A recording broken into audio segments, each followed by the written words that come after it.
నమస్కారం అండి. నేను Srilatha, chief clinical dietitian, Medicover hospitals Madhapur. ఇవాళ మనము అరటిపండు గురించి తెలుసుకుందాం. సో, అరటిపండుని అందరూ తినే అలవాటు ఉంటుంది. సో, ఇది డయాబెటిక్స్ పేషెంట్స్ తీసుకోవచ్చా లేదా?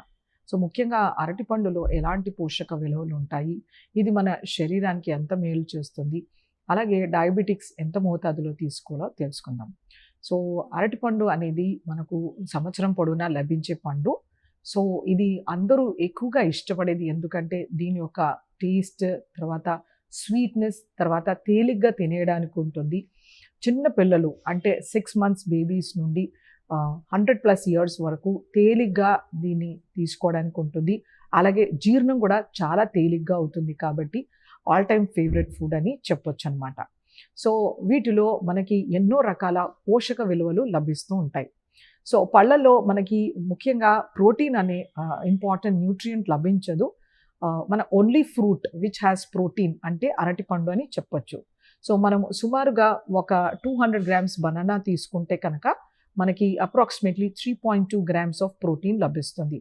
అంటే ఇది ఒక తెలుపు కోడిగుడ్డులో మనకి ఎంత ప్రోటీన్ లభిస్తుందో మనకి 200 గ్రామ్స్ బనానాలో అంత ప్రోటీన్ లభిస్తుందన్నమాట. క్యాలరీస్ మనం చెప్పాలంటే 60-70 క్యాలరీస్ లభిస్తాయి. అలాగే నెగ్లిజిబుల్ అమౌంట్స్‌లో ఫ్యాట్ ఉంటుంది. వీటిలో మల్టిపుల్ వైటమిన్స్, మినరల్స్ లభిస్తాయి. ముఖ్యంగా మనకి మెగ్నీషియం, పిరిడాక్సిన్ ఎక్కువ మోతాదులో లభిస్తుందనమాట. అలాగే మనకి పొటాషియం కంటెంట్ ఎక్కువగా ఉంటుంది ఇందులో. సో, ఇది అగైన్ హైపర్‌టెన్సివ్స్‌కి, తర్వాత కార్డియాక్ ఇంపైర్మెంట్ ఉన్న వాళ్ళకి ఎక్సలెంట్ ఫుడ్ అని చెప్పొచ్చనమాట. ఇందులో మనకి కొంతమేరకు calcium, magnesium, manganese, zinc, selenium ఇలాంటి మైక్రో న్యూట్రియంట్స్ కూడా సమృద్ధిగా లభిస్తాయి. వీటిలో గొప్ప విషయం ఏంటంటే ఇందులో ఉండే సాల్యుబుల్ ఫైబర్. ఇందులో ఉండే సాల్యుబుల్ ఫైబర్ మనకి చాలా ఇంపార్టెంట్ ఫుడ్ గ్రూప్ అని చెప్పొచ్చు. సో, ఇది కాన్‌స్టిపేషన్‌ని రిలీవ్ చేస్తుందనమాట. ఇందులో డయాబెటిక్స్‌కి ఎందుకు ఎక్సలెంట్ ఫుడ్ అంటే ఇందులో మనకి బనానా వెరైటీని బట్టి ఆ రైపెనింగ్ ఎంత మగ్గిందో దాన్ని బట్టి మన glycemic index and glycaemic load change అవుతుంది.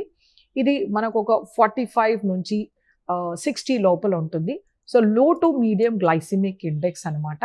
మనము పండినది అంటే దోరగా ఉన్న అరటిపండు తీసుకోవచ్చు.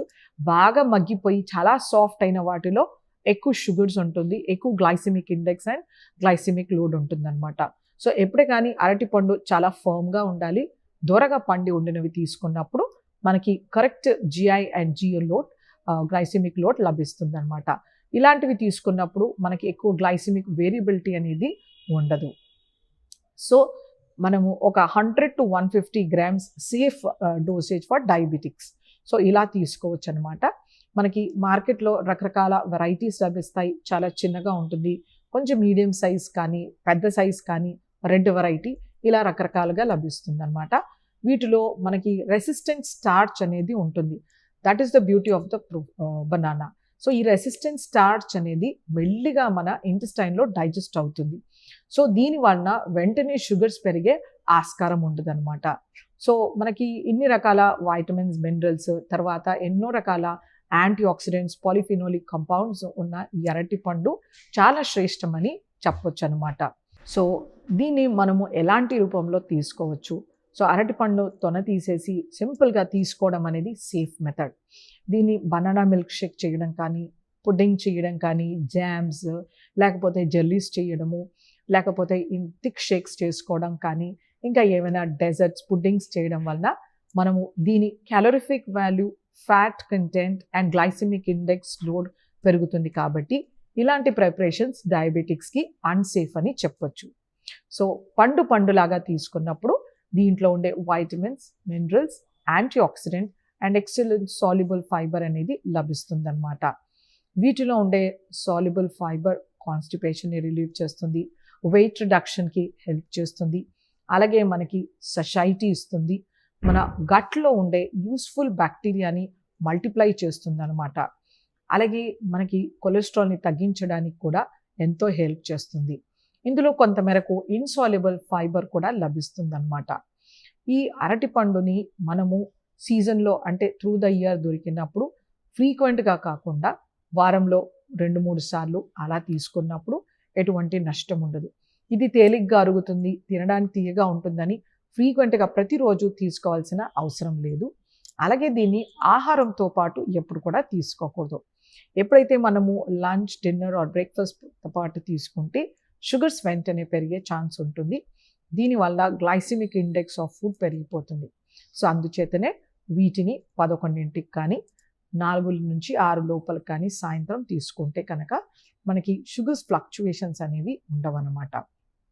సో, మనకి ఎన్నో రకాల పోషకాహారాలున్న ఈ బనానాలో మనము త్రూఅవుట్ ద ఇయర్ సీజన్‌లో వారంలో 2-3 సార్లు మోతాదుగా 100-150 గ్రామ్స్ డయాబెటిక్స్ సేఫ్‌గా తీసుకోవచ్చు.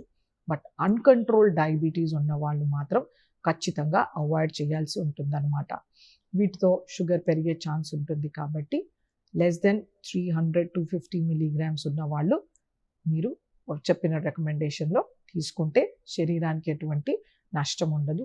ఎందుకంటే వీటిలో loads of vitamins and minerals ఉన్నాయి. అలాగే మంచి fibre and low in glycemic index and load కాబట్టి ఇది ఖచ్చితంగా తీసుకునే ఫ్రూట్. నమస్తే.